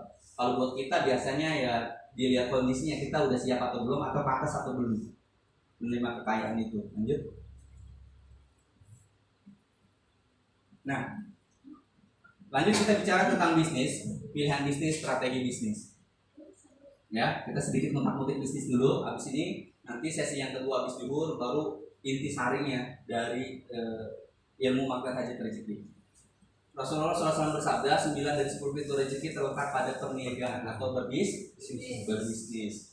Kemudian sungguh berniaga atau berbisnis itu merupakan pekerjaan yang mulia dan bisa menjadi asbab seseorang hidupnya berkah dan sejahtera. Lanjut. 8 alasan menjadi pengusaha. Pertama, mengikuti sunnah Rasul. Kedua, mengikuti 10 sahabat Rasul. Kemudian pekerjaan yang mulia, 9 bagian dari 10 pintu rezeki, menjadi mandiri, baik untuk berdakwah, bisa bermanfaat untuk umat, dan juga simbol kemakmuran. Lanjut. Oke. Sedikit barangkali sebagai pengetahuan aja, bagaimana bisnis ala Rasulullah berpikir dan beretika yang baik. Yang pertama, jujur dalam bisnis. Jadi kita kan sebagai terapis juga pembisnis, betul kan? Tapi bisnis jasa, ya harus jujur. Jujur apa? Jujur memperlakukan pasien kita. Contoh, kalau pasien ini sakitnya parah ya bilang parah, kalau enggak ya bilang enggak. Kadang-kadang yang enggak dibilang parah, gitu kan? Dan bolak-balik. Ini juga sama bisnis, sama kayak barang dagangan kan? Harus jujur kata Rasul. Ada cacat atau tidak, gitu. Kemudian berprinsip pada nilai-nilai ilahi. Dinama amal biniyah, niatnya itu karena ibadah. Ya. Kemudian bertanggung jawab dan bermoral. Ya, kita sebagai terapis harus tanggung jawab dan bermoral dalam arti ada tata krama, etika dan juga akhlak dalam terapi. Bagaimana ketika menterapi lawan jenis, maka harus dengan makromnya salah satunya, ya kan, dan lain sebagainya. Kemudian keadilan dan keseimbangan, berniat baik di bisnisnya, tidak mengejar keuntungan semata. Makanya kenapa kita harus kaya ketika menjadi terapis, maka nolongnya lebih ikhlas, walaupun dikasih biayanya dikit ataupun banyak. Tapi kalau kita berharap penghasilan dari terapis kita untuk penghidupan keluarga, maka kadang-kadang keikhlasan kita terganggu. Berani mewujudkan mimpi, kemudian menjaga nama baik atau membranding. Nah, bicara branding itu gini. Bruce Lee bilang dia lebih takut sama orang yang belajar satu jurus tapi 10.000 kali latihannya. Jurusnya itu aja gitu ya. Tapi 10.000 kali, ya, daripada orang yang punya 10.000 jurus cuma sekali belajar. Paham ya? Jadi lebih matang. Jadi teman-teman di sini harus belajar branding kalau pengen sukses di dunia bisnis. Ada 3 tips. Kalau pengen sukses di dunia bisnis, apapun bisnisnya, apalagi sifatnya bisnisnya jasa. Jasa itu lebih kepada diri kita, betul? Nama baik kita, betul? Oke. Yang pertama, ya, boleh dicatat atau diingat. Yang pertama, semakin banyak dikenal orang, tingkat sukses kita semakin besar. Level pertama ya. Level kedua yang lebih tinggi lagi, kalau sudah banyak, misalkan 70-90% orang itu suka sama kita, suka sama perilaku kita, paham ya? Itu makin kita suksesnya lebih besar. Level yang ketiga, setelah orang banyak kenal kita, sama kenal, terus ya banyak yang suka sama kita, perlakuan kita. Yang ketiga, trust sama kita, percaya sama kita, maka nggak mau dipegang sama yang lain. Kan banyak kan gitu ya? Ada fanatik ya. Walaupun diganti ini teman saya juga sama ahli, sama nggak mau, bu nggak mau, saya biasa sama ibu, tangannya pasti beda, paham ya? Jadi pertama, semakin banyak dikenal orang, semakin banyak disukai orang, semakin banyak dipercaya, itu sumber kunci sukses di dalam bisnis apapun, apalagi bisnis jasa. Contoh sederhana, ibu punya 100 orang pasien yang percaya mereka kepada ibu, mereka juga suka sama ibu, udah cukup loh. Tinggal diatur aja tuh 100, sehari berapa kali dibagi 30 hari, benar kan? Wah itu tuh muter tuh, uangnya nggak kemana-mana, paham? Bahkan ngasihnya kadang-kadang suka lebih. Sama ketika saya dulu waktu kuliah ngajar privat, itu saya ngajar privat di Blok M, anak orang kaya, anak pejabat, itu setiap tahun saya kasih umroh. Saking baiknya, saking kayanya, saking kita juga melayani dengan tulus. Ada yang seperti itu cuma ngajarin privat ngaji abad asal. Ada yang model gitu juga kan? Nah pengalaman saya seperti itu. Nah teman-teman pasti punya pengalaman juga, kayak Pak Surya juga ya, barangkali. Ketika ngobatin orang dengan tulus, lillah, hari ini kadang-kadang kita diuji, hari ini gak dibayar atau dibayarnya dikit, tapi besoknya dibayar banyak, atau sebaliknya. Itu suka ngetes loh, pasien suka ngetes tentang kesetiaan kita, kejujuran kita, keikhlasan kita, suka dites juga. Ibu dan bapak harus bermain feeling juga. Ini orang lagi ngetes kita, ngasih upahnya dikit, atau memang lagi nggak punya duit, tapi sebetulnya dia orang baik. Kalau ada duitnya gede pasti kasih gede. Nah kita harus bermain feeling juga di situ. Jadi semakin banyak kenalan yang suka sama kita, dia trust, percaya sama kita, udah cukup, lebih dari cukup dari kebutuhan kita. Nah bikin daftar nama yang tepat. Daftar nama si pasien kita, kemudian servis. Dulu saya pernah juga di asuransi Takaful. Ya. Jadi setiap nasabah saya itu kalau pagi pada subuh saya doakan, semoga hari ini bapak ibu ya kan dalam keadaan sehat walafiat, penuh rezeki, berbagai. Apa yang terjadi? Dia membalas doa kita, kemudian mengunjungi kita, bahkan apa? Udah ngingetin, polisi udah mau habis, harus diperpanjang, paham maksudnya? Atau pasien kita diterapi sebulan sekali, sebetulnya kita mengingatkan, oh iya Pak Surya, saya besok diterapi lagi ya. Nah, sebetulnya kita mau mengingatkan, tapi bahasanya halus. Waalaikumsalam. Paham ya? Jadi cara-cara seperti itu, silakan apa tuh? Syarat sukses di dunia bisnis apapun termasuk tadi jasa sebagai terapis, maka diperhatikan tadi semakin banyak kenalan, semakin dipercaya, ya kan, kita harus mempunyai daftar. Terusnya kita bikin selain daftar nama itu, pertama diingatkan, kedua diklasifikasikan.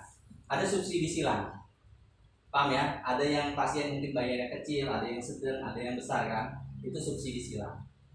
Kalau memang dari awal kita lillah, patokin lillah udah, nggak usah berpikir di upahnya berapa, karena syarat sembuh itu cuma dua, kita ikhlas dia ikhlas, kita yakin dia yakin. Kalau kita nolong orang nggak ikhlas, nggak akan sembuh. Berapa bayaran sekian juta, susah sembuh. Semakin kita ikhlas, dia ikhlas, cepat sembuh. Itu rahasianya. Oke, lanjut next. Mengapa Allah meninggikan orang berilmu, ya kan? Yang pertama, jika beriman dan berilmu, maka orang itu mampu menjadi cahaya bagi dirinya dan juga orang lain. Ya, ayatnya kita tahu. Allah meninggikan derajat orang-orang yang beriman dan berilmu. Lupa, aneh juga lupa. Ustaz ingat Ustaz? Allah meninggikan derajat orang-orang yang beriman dan berilmu. Maksudnya orang yang berilmu itu derajatnya jauh lebih tinggi. Nah, man arada dunya falahi bil ilmi, siapa yang menginginkan sukses dunia harus dengan ilmu dunia. Ya. Kemudian man arada akhirah falahi bil ilmi juga. Kalau ingin sukses akhirat dengan ilmu akhirat. Begitupun keduanya. Jadi harus fokus dengan keilmuannya. Nah, bicara tadi trademark diri kita, Bapak Ibu harus fokus. Contoh, belajar ilmu terapi macam-macam, tapi harus ada trademark pribadi. Contoh, Pak Wid ahli tek, walaupun bisa yang lain, pijit dan lain sebagainya. Misalkan saya ahli ruqyah, orang taunya ruqyah aja udah, walaupun saya bisa yang lain. Ada ahli topung, tutup punggung. Jadi kita harus punya trademark. Kalau bahasa dagang itu, nah tukang gado-gado ke Bu Siti aja tuh enak udah, gitu kan. Beli sayur, beli soto di tukang ini gitu kan. Nah kita harus punya branding dan juga trademark. Kalau nggak punya, akhirnya ngambang. Kita nggak terkenal, kan kalau pengen terkenal harus melejit kan, harus punya nama. Boleh kita bisa apapun, tapi harus tetap diangkat satu. Sama strategi bisnis juga sama. Contoh, KFC misalkan, dia dalamnya bukan jual ayam aja kan, jual mie juga ada kan. Spaghetti juga misalkan, terus ya apalagi burger juga, tapi karena brandingnya ayam. Pokoknya di antara yang lain, restoran yang sama tentang chicken pasti beda rasanya. Trademarknya adalah kalau fried chicken apa? KFC. Sama air mineral Aqua, karena dia adalah pionir, punya brand pertama kali, pelopor. Mau beli air mineral apapun mereknya bilangnya Aqua. Nah kita juga sama, harus membranding diri kita. Oke Ustaz, ada misalkan ada Ustadz Uje dulu kan dakwahnya dengan sambil berlantun, Agim dengan MQ-nya, Arifin Ilham dengan zikirnya, ya kan? Jadi punya trademark masing-masing. Nah kita harus punya, jangan sampai sebagai terapis segala bisa, betul segala bisa, tapi harus punya branding. Kalau nggak punya branding malah ngambang, tanggung semua itunya, tanggung. Mas Pri apa nih brandingnya? Ngebersih kipas angin ya kan ya? Foto itu ngebersih kipas angin. Rame yang bocor-bocor ya. Branding ya, itu bisa juga di grup itu ada lebih dari 100 orang ya. Orderannya banyak musim hujan. Jadi teman, ya. Servis berarti. Servis. Jadi teman-teman harus bikin branding. Oke, kita lanjut. Next. Orang yang berilmu dan tidak berilmu sudah tentu berbeda, ya. Ilmunya nanggung setengah, separuh, sama bulat satu pasti juga beda. Oke, lanjut. Ini hanya dilewatkan saja. Oke, hambatan jadi wirausaha. Persepsi misalkan terlalu muda, saya terlalu tua, bingung tempat usahanya, bingung produknya apa yang mau dijual, nggak punya modal, tidak ada pengalaman dan sebagainya. Ini hanya sebuah alasan. Kalau pengen jadi pengusaha, yuk belajar. Dari nol ya pelajari. Dari mana? Dari yang kita ingin jualan apa, usaha apa. Kalau misalkan mau ahli terapi Apa misalkan? Akupuntur, ya pelajari ilmu akupuntur. Gitu. Kemudian kreativitas, emosi, takut resiko, kurangnya dukungan, budaya menghambat, tidak berpikir logika dan sebagainya, itu adalah hambatan yang sebetulnya nggak perlu dipikirin. Kalau kita mau maju, belajar, pelajari, dan lakukan. Kalau salah, kalau gagal, bangkit lagi. Ya, kayak tadi masukin ke lubang, masukin bola. Terus ya pasti akan masuk juga. Lanjut. Nah, ini 4 level makom derajat seseorang mendapatkan rezeki yang sering kita bahas. Yang pertama, level terendah yang pertama yaitu level mencari rezeki. Itu employee. Bapak Ibu mau kemana? Saya nyari rezeki, mau kerja, cari kerja. Kalau nyari bisa dapat, bisa enggak? Betul. Nah, kalau di dalam dunia bisnisnya dia sebagai employee, pegawai, buruh, karyawan yang harus dengan kerja keras. Ya. Ini level yang pertama. Level kedua, menjemput rezeki. Self employed. Nah, self employed itu kerja untuk diri sendiri, profesional, termasuk dokter, termasuk terapis. Jemput rezeki. Ibu mau kemana Bu Suci? Mau ngurut mana ke sono? Nah, udah dipanggil, tinggal jemput doang, ngurut dapat duit ya. Tapi tetap harus diri kita yang ngejemput. Capek juga nggak? Capek. Ya. Naikin grade-nya ke level 3. Dianterin rezeki. Nah, ini bisnis owner. Dianterin rezeki, GoFood, OVO, ya kan, mesen makanan, mesen apa, dia yang datang. Ya kan? Tapi dia yang datang, bukan kita yang bayar, dibayari. Ini makan kita GoFood apa? Dia datang kita yang bayar, masih kurang enak. Ya, datang dianterin gratis. Ini bisnis owner. Nah, paling tidak level dari bawah yang nomor 1 naik ke level kita ke sini. Jadi nyari rezeki jangan capek-capek lagi. Allah nggak pengen kita tuh bercapek-capek sebetulnya nyari rezeki. Suruh bercapek-capek urusan ibadah sebetulnya. Kalau nyari rezeki jangan bercapek-capek, betul? Nah, udah disiapin semua. Kenapa umat terdahulu ya diajar? Ya karena udah dikasih keenakan, kenikmatan, tapi nggak bersyukur, nggak ibadah. Jangan sampai seperti itu kita. Nah, level yang keempat yang paling enak, dilayani rezeki. Kalau di dunia bisnis itu investor, duit yang kerja sama kita. Kalau level ketiga bisnis owner, orang kerja sama kita. Kalau level kedua, diri kita kerja untuk kita. Level yang paling bawah, kita kerja sama orang. Yang paling enak level 4, dilayani rezeki. Mau kemana-mana ada yang jemput, ada yang antar. Mau minta apapun selalu tersedia. Enak kan? Nah, sekarang pertanyaan saya, siapa yang mau level 3 atau level 4? Jom tangan. Ya. Salah satu yang mau level berapa? Level 4. Serius level 4? Level 4? Berarti nggak jadi terapis lagi level 4. Nah iya. Santai tiduran, duit datang mau ngapain lagi? Tinggal doain doang, Pak. Tinggal doa aja, Pak. Iya, kalau duit banyak ngapain? Gerimis sedikit, maaf Bu, besok aja ya gitu. Kalau banyak duit mah. Kalau misalkan lagi butuh duit apa? Tengah malam hujan geluduk gede, siap saya datang. Iya, jujur aja. Karena butuh duit. Ibu jangan Bu, besok aja. Ntar kehujanan di tengah malam, nggak apa-apa. Mau ada setan, mau ada begal juga gandeng gitu kan. Karena lagi butuh. Coba kita kalau lagi banyak duit, gengsi kita. Malah apa? Ntar aja dah, minggu depannya Bu kita jadwalin dia, jadwalin minggu depan. Kalau kita jalan-jalan ngabisin duit, ya nggak? Gitu, belagu nanti lihat aja coba. Nah, maksudnya ketika nanti sudah kaya, jangan sampai profesi kita juga hilang, tapi lebih kepada sosial. Makanya saya ingin bikin satu tempat ya yang kita rencanakan kemarin itu, kalau ada lahan, ada yang mau wakafin, ya kan? Kita bikin wisata terapi tradisional, semua ada terapi di dalamnya. Kita udah jadi ownernya tuh, yang ngerjain orang, ya kan? Di dalamnya ada wisata kuliner juga, gitu kan, keren. Ada satu wilayah, ada gazebo-gazeboannya, ada tempat mancingnya, keren dah. Ya, iya, ibu jadi owner udah kagak mijit-mijit lagi, tinggal tanjak tunjuk aja, karyawan ada 10. Gitu. Pasiennya apa? Pasien yang datang bawa mobil gitu kan. Mau pijit apa? Mau apa? Nah? Taman Nasional gitu. Iya. Taman Nasional. Taman herbal. Pak Budi kayak gitu. Iya. Taman herbal insani ya? Iya. kita yang lebih bagus, itu sempit. Oke, kalau kita pengen di level 4, ya kan, dilayani rezeki, maka kita harus upgrade, harus lompat. Oke, lanjut.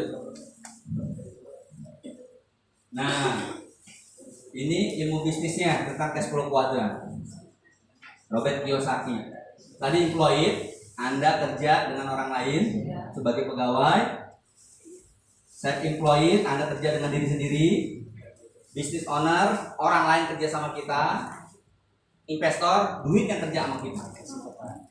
Mau yang mana? Yang investor. Ya. Dulu mindset kita, orang kita umumnya jadi bekerja itu alasan keamanan. Jika setiap bulan mereka mendapatkan penghasilan atau gaji, betul ya? Termasuk jadi pegawai negeri atau karyawan, dibandingkan bisnis, mereka nggak mau kan umumnya kan, supaya aman tiap bulan dapat gaji. Ternyata nggak ada yang aman juga, ketika dipecat PHK selesai, ya kan, lebih susah lagi mereka. Ya. Begitu pun dengan self-employed, diri kita sebagai profesional atau terapis. Kalau kita lagi sakit, lagi capek, lagi sibuk, nggak mungkin kita dapat duit, betul kan? Karena ngandalin diri kita, harus yang bekerja baru dapat uang. Yang enak itu business owner sama investor. Kita punya klinik, kita punya pegawai, orang lain yang menterapi, setoran sama kita. Nah, levelnya upgrade, dinaikin. Dan yang terakhir adalah investor. Lanjut. Pengen jadi yang level 4 kan? Nah, level 4 ilmu bisnisnya ada di sini. Beberapa tempat atau bentuk investasi plus keuntungannya ini insya Allah up to date ya, dari informasi yang saya dapat dari ekonomi yang up to date untuk 2020-2021. Pertama itu kalau investasi deposit di bank itu labanya yang tadinya 6% sekarang turun jadi 3% per tahun. Kecil banget deposit. Tapi kalau misalkan 3% 1 triliun ya gede juga kan. Kalau investasi 1 triliun. Oke, yang kedua ya, level kedua investasi di bidang emas atau logam mulia itu labanya itu per tahun kenaikannya kurang lebih 6-10%. Jadi ibu-ibu yang investasi uangnya kalau di emas itu kenaikannya 6-10% per tahun. Tapi bisa turun juga kadang-kadang kondisi politik. Yang ketiga di bidang properti, kalau mau investasi labanya kurang lebih 10-50% per tahun. Sekarang di rumah tahun besok udah naik minimal 10%. Bahkan sampai 50%, bahkan 100% tergantung kondisi, lokasi dan juga tempatnya. Kemudian saham. Saham itu surat berharga sebuah perusahaan besar.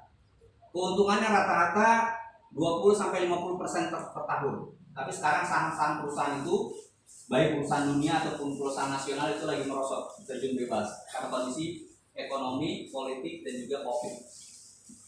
Yang kelima, Abuya Herbal. Nah, Abuya Herbal itu usaha saya. Kalau pengen jadi investor itu rata-rata 60-120% per tahun. Atau minimal 5% per bulan sampai 10% per bulan. Sama dengan trading bergaransi. Kebetulan saya di trading juga, labanya 60-120% per tahun. Kemudian cryptocurrency yang bergaransi atau berasuransi. Saya juga main di sini. Labanya 60-120% per tahun atau 1 bulan rata-rata 10%. Contoh, ketika saya investasi 100 juta, itu tiap bulan 10 juta saya nggak ngapa-ngapain. Duduk manis, tidur-tiduran sampai santai. Kalau punya 500 juta, 50 juta tiap bulan, nggak ngapa-ngapain. Ini levelnya udah dilayani karena duit yang kerja sama kita. Seperti itu. Ini udah saya jalanin dan lagi ngejalanin ini. Trading yang berasuransi, bergaransi dan berkripto juga. Tahu Bitcoin? Tahu. Dulu itu 2009 awal-awal hanya ratusan ribu satu koin. Kemudian naik jadi 1 juta. Apa yang terjadi sekarang? 600-800 juta. Bahkan hampir tembus 1 miliar satu koin ini. Itu kripto. Kripto itu seperti memang apa ya? Kayak lotre. susah diprediksi tapi naik. Kalau kripto itu apa sih? Mata uang digital yang sekarang lagi ramai dan nanti ada namanya rupiah digital akan bikin. Nah yang nggak ngerti akan terlambat karena semua pembayaran digital kan, dari OPPO dan sebagainya nanti akan digital. Nah kripto itu adalah salah satu aset mata uang digital. Kalau bahasanya fisiknya itu seperti emas, ya kan? Kalau di dunia maya itu digital, sebuah angka-angka yang bergaransi dan juga yang diproteksi. Gitu. Nah saya main di trading juga, main di kripto juga. Jadi kalau teman-teman pengen yang duduk manis santai-santai, tidur-tiduran tiap bulan dapat, salah satunya. Tinggal melihat aja rekening. Nah ngomong-ngomong rekening, sebagai sugesti positif dari pengalaman saya, termasuk pasien-pasien yang minta nomor rekening, itu selalu bilang ada. Akhirnya dulu nggak punya, cuma 1 nomor rekening. Akhirnya sekarang saya punya kurang lebih 7 rekening yang berbeda. BCA, Mandiri, Bank Syariah, ya kan, BNI, BRI dan sebagainya. Kenapa? Itu sebagai daya ungkit dan juga sugesti positif sambil dibayangkan masing-masing ada minimal 100 sampai 200 juta atau 1 miliar kan lumayan, betul nggak? Ketika pasien bilang, Ustadz punya nomor rekening BRI, oh ada, rekening BCA ada, dia mau transfer maksudnya begitu. Kalau nggak ada kan repot, jadi bisa nggak jadi dia transfernya itu. Sekarang itu saya kalau mau batin itu udah nggak mau pakai amplop lagi, rata-rata apa? Transfer. Gitu. Itu dinaikin upgrade-nya Mas Pri. Jangan bengong Mas Pri. Mas Pri, punya nomor rekening? Nggak ada. Bagus. Gimana saya mau transfernya? Gitu. Punya ya. Canda Mas. Nah kemudian ada trading yang resiko yang tinggi, high risk ya kan, high return kan. Itu biasanya bisa 100 sampai 300%, bahkan sampai 500%. Trading itu, termasuk kripto itu. Tapi yang tidak bergaransi ya, banyak, melejit. Nah, DSN kita, Dewan Syariah kita yang UI, itu untuk masalah kripto dan trading itu halal, boleh, asal tahu ilmunya. Kalau nggak tahu ilmunya, jadi goror, paham ya? Jadi mempelajari ilmunya harus tahu supaya tidak scam, itu hukumnya mubah, boleh. Tapi kalau nggak tahu ilmunya jadi haram. Jadi maksudnya kalau mau masuk harus tahu ilmunya dulu, gitu. Ya, ini di dunia bisnis real yang saat ini lagi in. Kalau mau menjadi level 4, jadi investor. Kalau mau yang kecil-kecilan di Abuya Herbal, setahun minimal 60% sampai 120% masih lumayan ya. Lebih gede dari deposit yang hanya 3% setahun. Berapa aja? Contoh 1 juta, ya kan? Kalau 5% kan lumayan tuh, 50.000. Kalau 10 juta 500.000. 20 juta berapa? 1 juta kan lumayan, nggak ngapa-ngapain. Ya, kalau di Abuya Herbal enak, ibu jualan juga produknya, ya kan? Dapat diskon nanti sama KPST tuh, ambilnya. Kerja sama ya. Next lanjut. Ini hanya maaf sebentar. Nomor 10. Tidak punya tabungan dan tidak berinvestasi lebih beresiko di masa depan. Benar nggak kira-kira? Iya.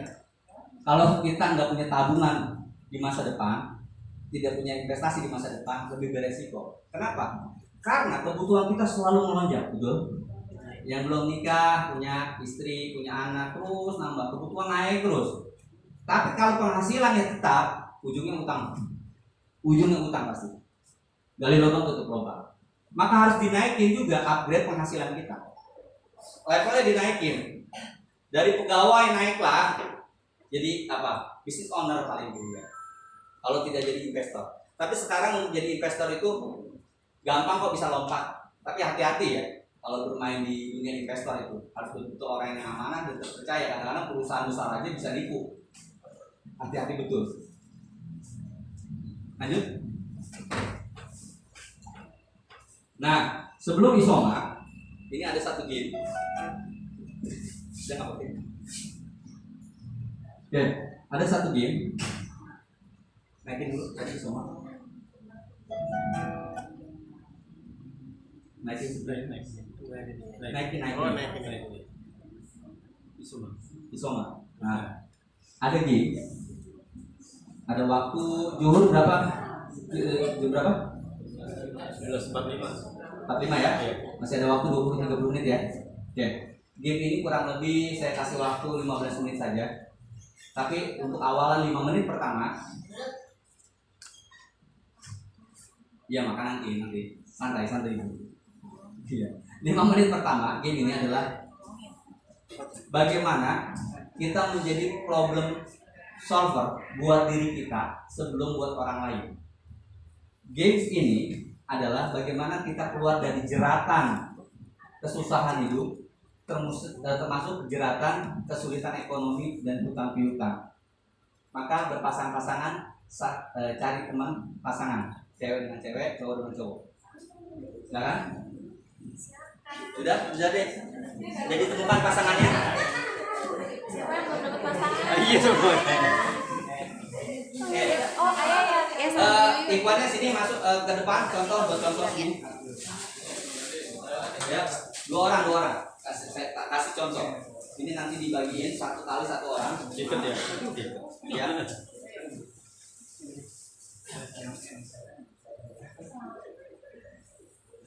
Pegang satu. Oke. Nah, ini perhatiin. Bisa ya? Ikat ya. Pokoknya diikat aja. Boleh ikat mati nggak apa-apa. Nggak apa-apa. Nggak kemana-mana. Nggak apa-apa, ikat mati aja nggak apa-apa. Ya. Dikendali juga boleh. Satu lagi ini. Ikat mati aja ntar ada gunting kok. Oke, ini bapak sini.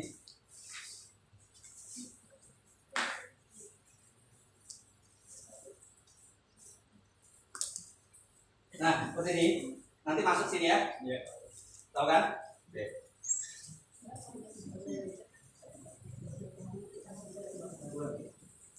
Setelah diikat gini, silakan cari solusi untuk keluar lepas dari jeratan tali tanpa harus dipotong. Silakan. Gimana caranya tali ini?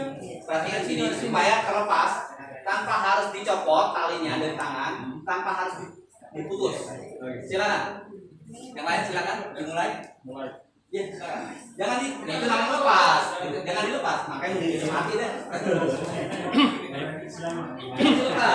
Pokoknya dipikirin. Pokoknya dipikirin. Gimana caranya melepasnya? Tanpa dilepas, tanpa dipotong.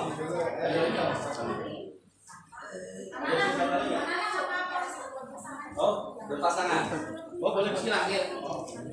Ah ya. Ikutin satu.